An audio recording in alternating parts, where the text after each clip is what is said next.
इस मूवी की शुरुआत में हमें बताया जाता है कि आजकल के जमाने के लोग इंटरनेट और फोन में मगन रहते हैं। इसी बीच हम एक लड़के को देखते हैं जिसका नाम है ली, जो एक ऑनलाइन वेबसाइट पर अपना पुराना लैपटॉप एक लड़की को बेचना चाह रहा है। इस वेबसाइट का नाम है टारगेट, जहां पर लोग सेकंड हैंड सामान को खरीदने और भेजते हैं।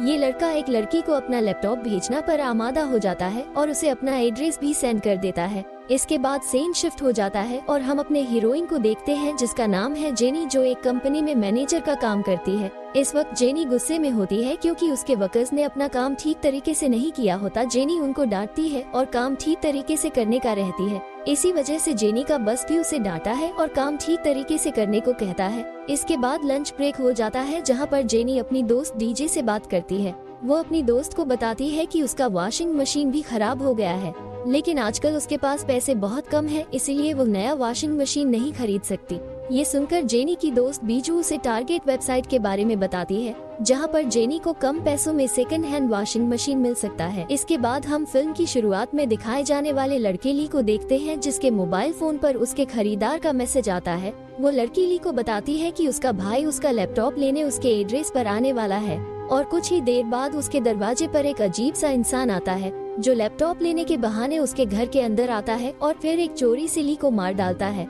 और अब हमें पता चलता है कि यह आदमी एक सीरियल किलर है जो टारगेट वेबसाइट पर अपने शिकार को ढूंढता है और फिर उनको मार डालता है।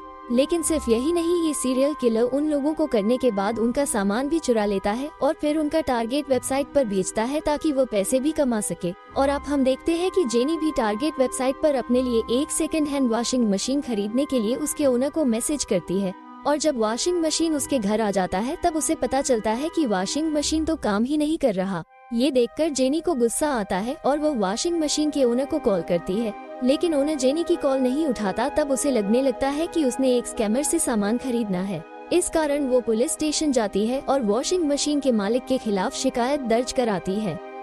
पुलिस का जासूस सोचता है कि यह तो छोटी सी बात है, इसलिए वो उस पर ध्यान नहीं देता और बहाना बनाकर उसे वापस भेज देता है। लेकिन जब जेनी घर आती है तो वो टारगेट वेबसाइट पर मालिक की प्रोफाइल देखती है, जहां वो अन्य लोगों से कहती है कि इस मालिक से खरीदारी न करें क्योंकि वो एक घोटालेबाज है। लेकिन वहां हमें ली का लैपटॉप भी दिखता है, जिससे हमें पता चलता है कि वॉशिंग मशीन का मालिक एक सीरियल किलर है। वो ये भी टिप्पणी करती है कि उसने इसकी शिकायत पुलिस से भी की है, लेकिन बेचारी जेनी को नहीं पता कि वो एक सीरियल किलर के खिलाफ टिप्पणियां पोस्ट कर रही है। और सीरियल किलर को जेनी के बारे में भी पता चल जाता है, क्योंकि वो कोई आम इंसान नहीं है, बल्कि उसके पास पूरा हैकिंग सिस्टम भी है, जिसकी बदौलत वो जेनी के बारे में सारी जानकारी इकट्ठा कर लेता है। अगले दिन जब वो ऑफिस जाती है तो उसे अनजान नंबरों से कॉल आते हैं और उसके सभी सोशल मीडिया पर अजीब अजीब मैसेज आने लगते हैं। और रात में भी उसके साथ अजीब चीजें होने लगती हैं, क्योंकि यादृच्छिक डिलीवरी वाले उसके घर आते हैं, जिसके कारण जेनी को संदेह होने लगता है कि घोटालेबाज को जेनी का विवरण मिल गया है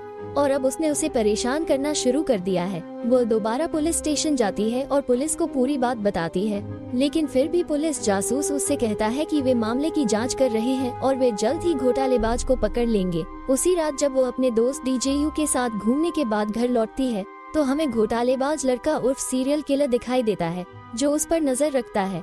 अब भी कोई न कोई किसी न किसी काम से उसके घर आता रहता है। लेकिन अगली सुबह जेनी को उसके भाई का संदेश मिलता है, जो जेनी को बताता है कि वो मुसीबत में है और उसे तुरंत कुछ पैसों की जरूरत है।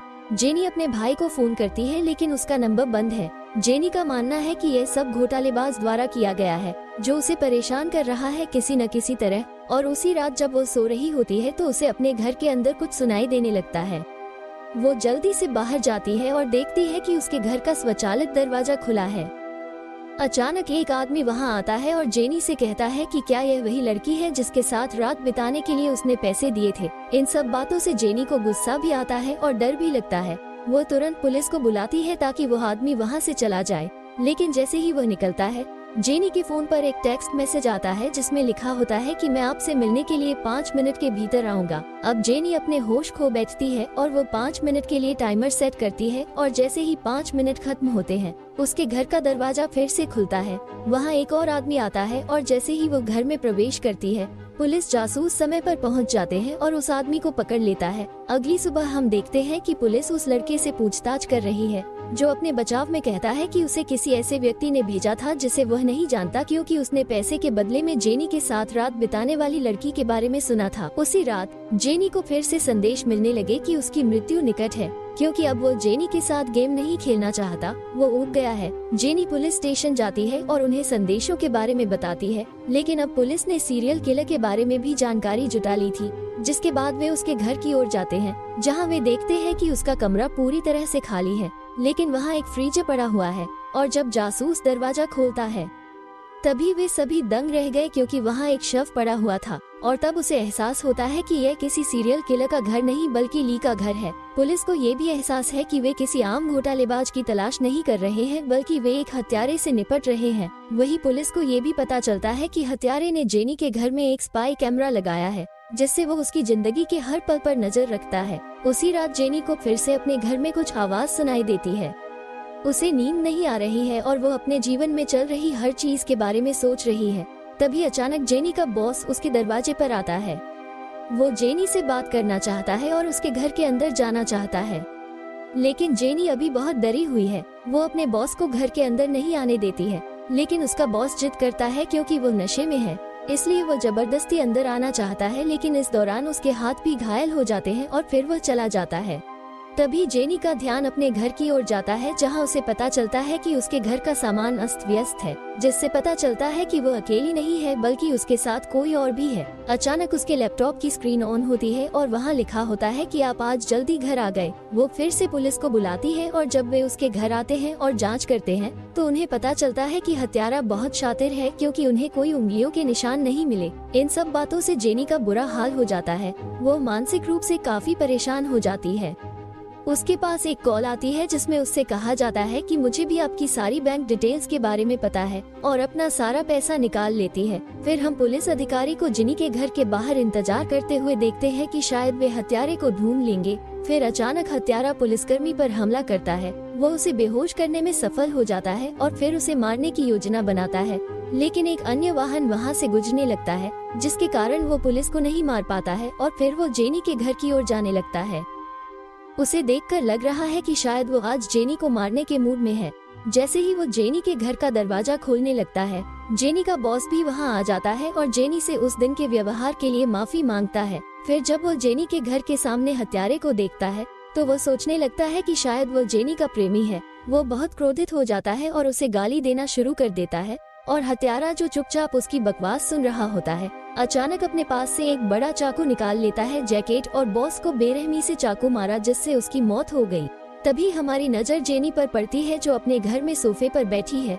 तभी उसके दिमाग में कुछ आता है और वो अपने घर के हर कोने को देखने लगती है, जहां अचानक उसके पैरों से जमीन खिसक जाती है, क्योंकि वह देखती है कि उसके मालिक की लाश पड़ी हुई है। अचानक उसके पीछे का दरवाजा खुलता है और अंततः हम हत्यारे को उसके पीछे खड़ा देखते हैं, लेकिन इससे पहले कि उसे पता चलता, वो तुरंत जेनी पर हमला करता है और उसे बेहोश कर देता है। उसी समय बेहोश पुलिस अधिकारी को होश आ जाता है और उसका दूसरा साथी भी आ जाता है। पुलिस अधिकारी ने देखा कि एक कार जेनी के घर से निकल रही है, इसलिए उसने उसका पीछा करना शुरू कर दिया। बेहोश जेनी कार के अंदर थी। पीछा करना जारी रहा क्योंकि हत्यारा तेजी से गाड़ी चला रहा था और पुलिसकर्मी भी उनके पीछे था, लेकिन अचानक पुलिस की कार एक ट्रक से टकरा गई। वो बुरी तरह घायल हो जाता है और बेहोश हो जाता है। इस दौरान हत्यारे की कार को भी किसी चीज से झटका लगता है और कार रुक जाती है। वो सुरक्षित रूप से कार से बाहर आता है और जेनी को बेहोश देखता है और फिर चला जाता है।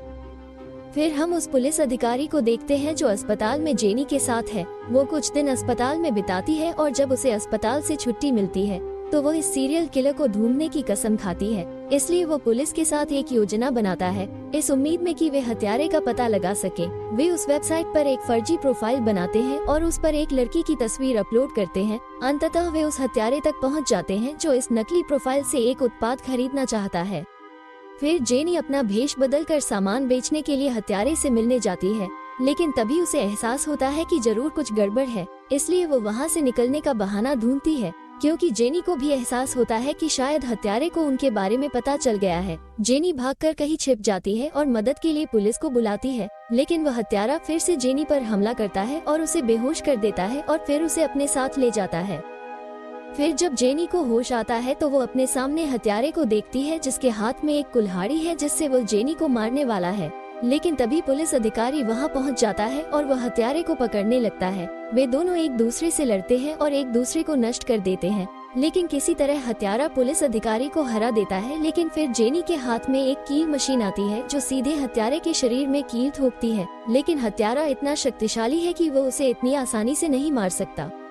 वो फिर से जेनी के पास आता है और उसे मारने की कोशिश करता है, लेकिन एक बार फिर पुलिस अधिकारी उठता है और उसे पकड़ लेता है और वे दोनों इमारत की छत से एक कार पर गिरते हुए कूद जाते हैं। वे दोनों मुश्किल से हिलते हैं, लेकिन फिर भी एक दूसरे को मारने की कोशिश करते हैं, लेकिन फिर जेनी की मदद से पुलिसकर्मी आखिरकार उसे मार देता है और इसके साथ ही खूनी कहानी समाप्त हो जाती है और हम जेनी को फिर से देखते हैं जो अपने जीवन और अपनी सामान्य दिनचर्या में व्यस्त दिखाई देती है। लेकिन अंत में वो तकनीक और इंटरनेट के उपयोग के बारे में सोचती रहती है और यह कैसे लोगों के जीवन को अच्छे या बुरे तरीके से प्रभावित कर सकता है। वीडियो देखने के लिए धन्यवाद।